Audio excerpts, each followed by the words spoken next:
Grosse semaine sur les marchés, Nvidia sort des résultats monstrueux et pourtant les indices américains décrochent. Aujourd'hui, on va essayer de comprendre pourquoi cette réaction peut tout changer pour le Nasdaq, le S&P 500 et même le Bitcoin.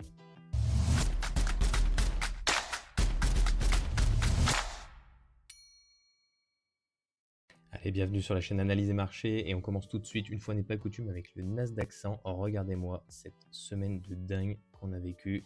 Alors, pour rappel, vendredi dernier, on avait touché une nouvelle fois le support des 24 600 points. On l'avait marqué donc une deuxième fois. Et puis le lendemain, le cours était quand même, on sentait une hésitation forte, revenu chercher le fameux support désormais résistant des 25 200 points qui durait depuis de maintenant quelques semaines. Et on avait eu ensuite une hésitation là, ici, mardi et mercredi. Pourquoi cette hésitation? Parce que dans la nuit de mercredi à jeudi, on avait Nvidia qui publiait ses résultats, qui est un peu le baromètre de la tech, on l'a déjà dit, et les résultats ont été exceptionnels. Alors, le lendemain, on a ouvert logiquement à plus 2%.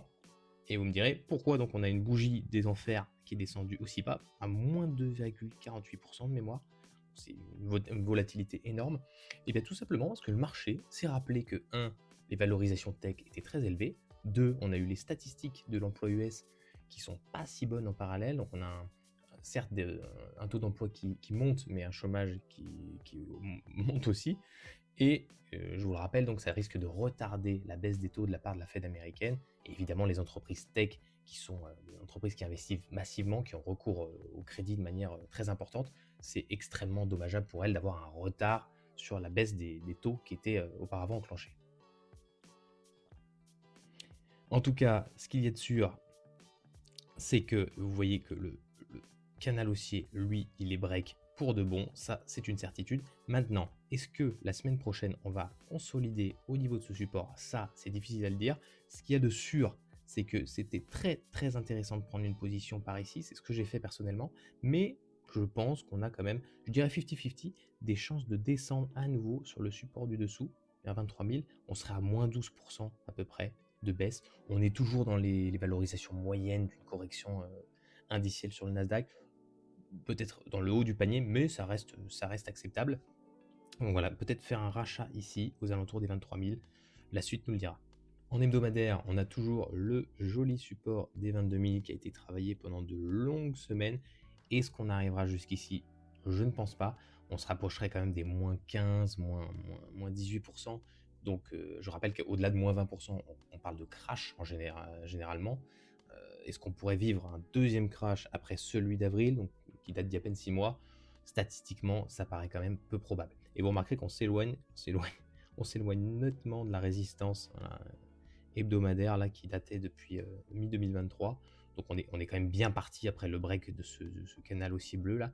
On est quand même bien parti pour naviguer à la baisse pendant quelques jours. Je termine avec le mensuel. Le mensuel, regardez, on s'éloigne de la fameuse convergence des sphères. Ça, c'est une certitude. La bougie est monstrueuse en mensuel. Elle est vraiment, vraiment pas jolie. Est-ce qu'elle va aller jusqu'ici? Je vous laisse observer les dernières bougies mensuelles rouges qu'on a eues qui étaient vraiment importantes. Regardez, elles n'étaient pas bien plus grandes que celle-là. Donc, vous voyez, je ne suis pas certain qu'on arrive à arriver jusqu'ici. Mais, sait-on jamais. On remarque aussi, hop, en bas, le RSI, vous voyez, il vient de casser à nouveau à la baisse la zone de surchauffe. Ça, en général, c'est le signe d'une accélération baissière. Donc, ça peut continuer encore quelques jours, voire peut-être quelques semaines. Je passe au S&P 500. Alors, le S&P 500, c'est de l'or. Au niveau du respect de ses supports, c'est quand même incroyable. Regardez. Regardez, dans la semaine, quand on a baissé d'un coup à compter de mardi, tac, tac, tac, tac, tac, tac, tac, il est venu au point près. Alors là, si vous étiez day trader ou scalper, vous aviez un point d'achat merveilleux, touché au point près le support historique et boum, il est remonté aussi sec. Après, évidemment, comme le Nasdaq, vous voyez, regardez, il a joué, il y a une belle mèche de rejet au niveau du support des 6760. Suite à, on a eu d'abord l'ouverture en hausse après les résultats de Nvidia, la mèche de rejet, et on a fini au niveau du support qu'on avait bien identifié, un petit peu en dessous à 6538.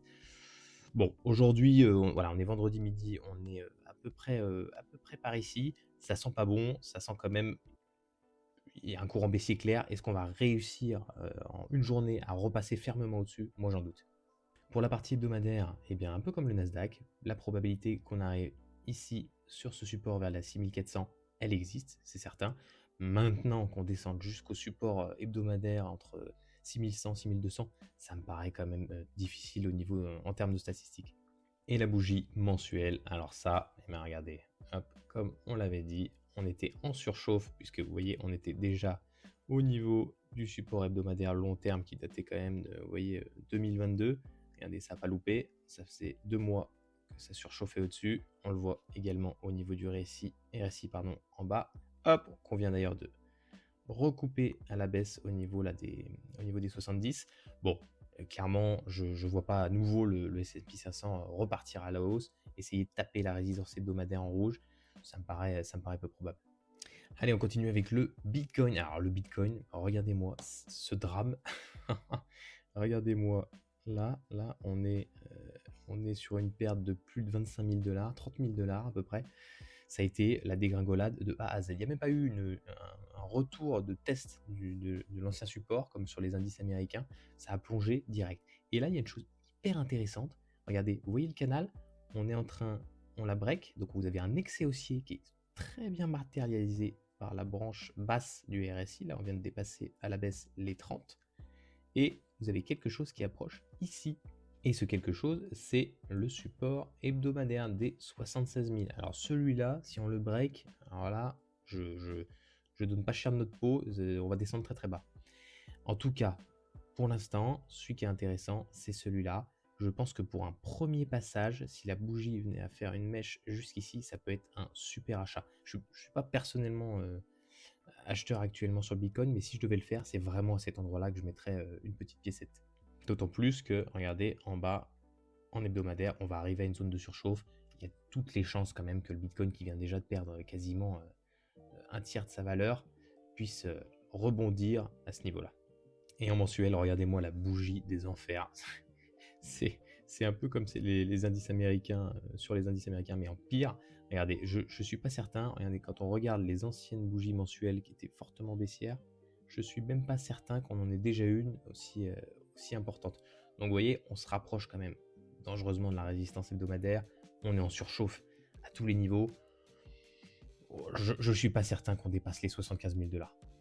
Et on termine avec Nvidia en journalier. Nvidia, c'était un peu l'événement de la semaine, hein, vous le savez. On a eu la publication des résultats, je le répète, dans la nuit de mercredi à jeudi.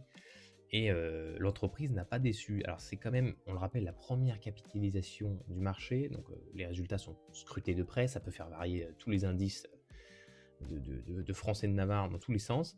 Et regardez, on était déjà revenu dans la semaine plusieurs fois taper, hop, la résistance qu'on avait plutôt bien délimitée là, au niveau des 180. On avait, pour rappel, il y a quelques semaines, pendant plus d'une semaine, on l'avait travaillé. On était venu ici, hop, la semaine dernière. Et là, publication des résultats de Nvidia, très supérieure aux attentes, on le rappelle. Hop, on ouvre ici. Donc on avait réintégré, vous voyez, le canal bleu. Hop, on avait réintégré le canal aussi, on était content. Et finalement, hop, le marché a décidé que non, c'était pas suffisant, que le contexte macroéconomique était quand même morose. Et on a chuté avant de s'arrêter, comme d'habitude. Regardez, hop, encore une fois, sur les 180. D'où l'importance, encore une fois, de bien dessiner en amont tous ces supports et de prévoir surtout, toujours, son plan de trading bien avant l'ouverture des marchés. Alors, maintenant qu'on l'a bien break, est-ce qu'on peut aller plus bas? Oui, largement. Il y a les 165 qui sont pas si loin. Je pense, je suis pas sûr qu'on aille bien plus bas, mais ça pourrait être une excellente zone de support.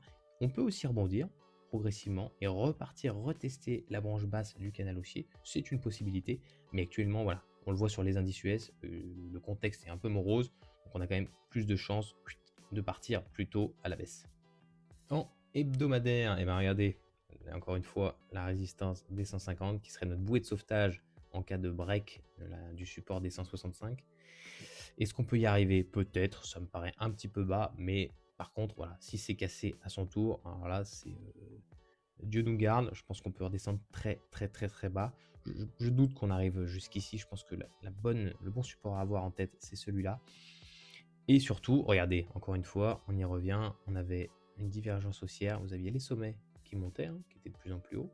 Et en bas, au niveau du RSI en hebdomadaire, ça marche très souvent. Vous aviez deux sommets qui étaient quasi, alors on le voit pas tellement ici, mais qui étaient légèrement en décroissance. Et ça n'a pas loupé. Vous avez eu, hop, le break du canal haussier journalier. Et sur le mensuel, et ben regardez, sur la divergence est encore plus marquée. Vous avez, hop, ici, les deux sommets baissier, et à l'inverse, vous aviez les cours, alors là, c'est on ne peut plus visible, voilà, qui étaient montants. On reste quand même très loin du support historique, vous le voyez ici, donc d'où je pense qu'on peut encore descendre. Ici, ça me paraît plutôt bien. Maintenant, est-ce qu'on ira jusqu'au niveau du support hebdomadaire? Ça, j'ai un petit doute. Est-ce qu'on ira sur le support long terme? Bon, il faudrait vraiment que ça soit la fin du monde, je pense, côté américain, pour qu'on puisse en parler. Voilà, c'est terminé pour cette semaine. Si ça vous a plu, n'hésitez pas à vous abonner, à partager, liker, tout ça. Je vous souhaite un excellent week-end, plein de bonheur, plein de pognon, et à la semaine prochaine. Ciao. Helt op. Jeg har ingen følelse for dem, når jeg fucked up. Og jeg vil ikke dø, men de tester non-stop.